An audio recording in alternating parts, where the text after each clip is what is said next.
இலங்கையில் 1 லிட்டர் பசுப்பால் பண்ணையாளர்களிடமிருந்து வெறும் 160 ரூபாய்க்கு வாங்கப்படுகின்றது. ஆனால் அதே பால் உங்கள் கைகளுக்கு வருகின்ற பொழுது 550 ரூபாயாக மாறுகின்றது. இடையில் நடக்கும் அந்த 350 ரூபாய் மர்மம்தான் என்ன? இது வியாபாரமா அல்லது திட்டமிட்ட மாபியாக்களின் சதியா?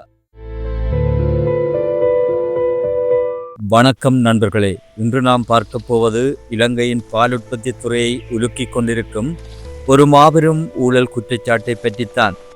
தேசிய நுகர்வோர் முன்னணியின் தலைவர் அசேல சம்பத் இலங்கையின் திரவப்பால் உற்பத்தி சந்தை ஒரு மாஃபியாவாக மாறிவிட்டதாக பகிரங்கமாக குற்றஞ்சாட்டியுள்ளார். பால்மா வெளியேற்றத்தால் தவித்து போய் திரவப்பாலுக்கு மாறிய நுகர்வோரை இப்பொழுது இந்த நிறுவனங்கள் எப்படி சுரண்டுகின்றன என்பதை இந்த வீடியோவில் ஆழமாக பார்க்க போகின்றோம். முதலில் விலையை பற்றி பார்ப்போம். ஒரு பால் பண்ணையாளர் அதிகாலையிலிருந்து மாடுகளுக்கு தீவனம் போட்டு அவற்றை பராமரித்து 1 லிட்டர் பாலை உற்பத்தி செய்கின்றார். அவருக்கு நிறுவனங்கள் வழங்கும் விலை எவ்வளவு தெரியுமா?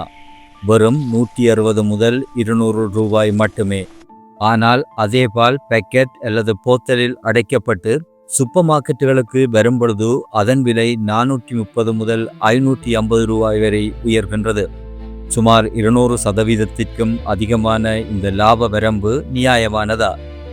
பாலை பதப்படுத்த வேண்டும், குளிரூட்டப்பட்ட வாகனங்களில் கொண்டு செல்ல வேண்டும், பொதியிட வேண்டும் என்கிறார்கள். ஆனால் 1 லிட்டர் பாலுக்கு 380 ரூபாய் செலவாகுமா? அசேல சம்பத் கேட்பது இதைத்தான். இந்த சுரண்டல் பண்ணையாளர்களுக்கு போய் சேருவதில்லை, மாறாக பெரும் நிறுவனங்களின் கல்லாவையை நிரப்புகின்றது. சமீபத்தில் ஒரு சுவாரஸ்யமான மாற்றம் நடந்தது. 2026 ஆண்டு ஜனவரி மாதம் 16ஆம் தேதி முதல் இறக்குமதி செய்யப்படும் 1 கிலோ பால்மாவின் விலையில் 125 ரூபாய் குறைக்கப்பட்டது. இது மக்களுக்கு நல்லதுதானே என்று நீங்கள் நினைக்கலாம். ஆனால் இங்கேதான் ஒரு நுணுக்கமான அரசியல் இருக்கின்றது. வெளியில் இதனை சாதாரணமாக பார்க்கும் பொழுது மக்கள் நலத் திட்டம் போல் காட்சி தரும். ஆனால் உண்மையில் மக்களை முட்டாளாக்கும் செயற்பாடு இது. திரவப்பால் விலையை 500 ரூபாய்க்கு மேல் செயற்கையாக உயர்த்தி வைப்பதன் மூலம் மக்கள் வேறு வழியின்றி மீண்டும் மலிவான பால்மாவுக்கு மாற வேண்டிய கட்டாயத்துக்கு தள்ளப்படுவார்கள். பாலின் நுகர்வு குறைந்தால் பண்ணையாளர்கள் கால்நடைகளை வளர்ப்பதில் நாட்டம் காட்ட மாட்டார்கள். ஏற்கனவே கால்நடை வளர்ப்பில் பல்வேறு நெருக்கடிகளை தாங்கும் பண்ணையாளர்கள் பண்ணைகளை கைவிடத் தொடங்குவர். மக்கள் முழுமையாக பால்மாவிலேயே தங்கியிருக்க வேண்டிய நிலை ஏற்படும். மீண்டும் பால்மா இறக்குமதி இந்த மாஃபியாக்களின் கைகளுக்கு செல்லும். இதன் பிற்பாடு இவர்கள் வைத்ததுதான் பால்மாவின் விலை. உள்ளூர் திரவப்பால் உற்பத்தியை ஊக்குவிப்பதாக கூறும் அரசாங்கம் ஏன் திரவப்பால் விலையை குறைக்க நிறுவனங்களுக்கு அழுத்தம் கொடுப்பதில்லை என்ற கேள்வி எழுப்புகின்றது.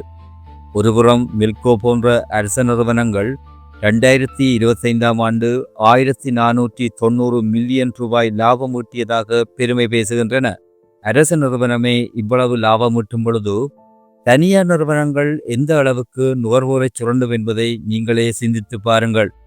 இது உள்ளூர் உற்பத்தியை முடக்கி மீண்டும் இறக்குமதி செய்யப்படும் பால்மாவுக்கே சந்தையை தயாரி பார்க்கும் ஒரு திட்டமிட்ட சதி என்பதே அசேல சம்பத்தின் குற்றச்சாட்டு.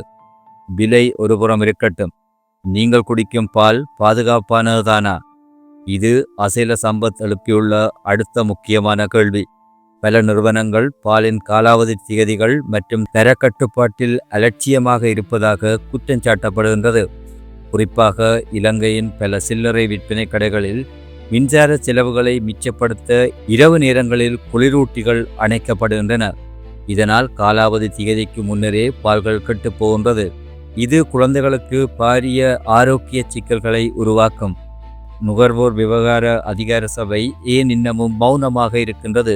தர பரிசோதனைகள் முறையாக நடக்கின்றனவா என்ற கேள்விகள் எழுப்பப்படுகின்றன. விவசாய அமைச்சர் இதில் உடனடியாக தலையிட வேண்டும் என்பதே நுகர்வோர் முன்னணியின் கோரிக்கை. விவசாயிகளுக்கு முறையான காப்புறுதி திட்டங்கள், கால்நடை தீவனங்களுக்கு மானியம் மற்றும் திரவப்பாலுக்கு ஒரு நிலையான அதிகபட்ச சில்லறை விலை நிர்ணயிக்கப்பட வேண்டும். அரசாங்கத்தை ஆதரித்த சாதாரண நடுத்தர வர்க்க மக்கள்தான் இன்று இந்த விலை உயர்வால் அதிகம் பாதிக்கப்பட்டுள்ளனர். மாஃபியா என்று அழைக்கப்படும் இந்த சுழற்சியை உடைக்க தவறினால் இலங்கையின் பால் உற்பத்தியாளர்கள் சமூகம் அழிந்துவிடும். இலங்கையின் திரவப்பால் சந்தை என்பது வெறும் வியாபாரமாக மட்டுமில்லாமல் மக்களின் ஆரோக்கியத்தோடும் விவசாயிகளின் வாழ்வாதாரத்தோடும் பிணைக்கப்பட்ட ஒன்று. 200 ரூபாய் பாலை 500 ரூபாய்க்கு விற்பதை ஒருபொழுதும் அனுமதிக்க முடியாது. இந்த விவகாரத்தில் உங்கள் கருத்து என்ன? நீங்கள் வாங்கும் பாலின் தரம் எப்படி இருக்கின்றது? இதை கீழே கொமெண்ட்ஸில் சொல்லுங்கள். இந்த தகவல் பலரை சென்றடைய இந்த வீடியோவை பகிருங்கள். மேலும் இதுபோன்ற உண்மை தகவல்களை தெரிந்து கொள்ள எங்கள் சேனலை சப்ஸ்கிரைப் செய்யுங்கள். நன்றி. மீண்டும் இன்னும் ஒரு காணொளியில் உங்களை சந்திக்கும் வரை உங்களிடமிருந்து விடைபெற்றுக் கொள்கின்றேன். நன்றி, வணக்கம்.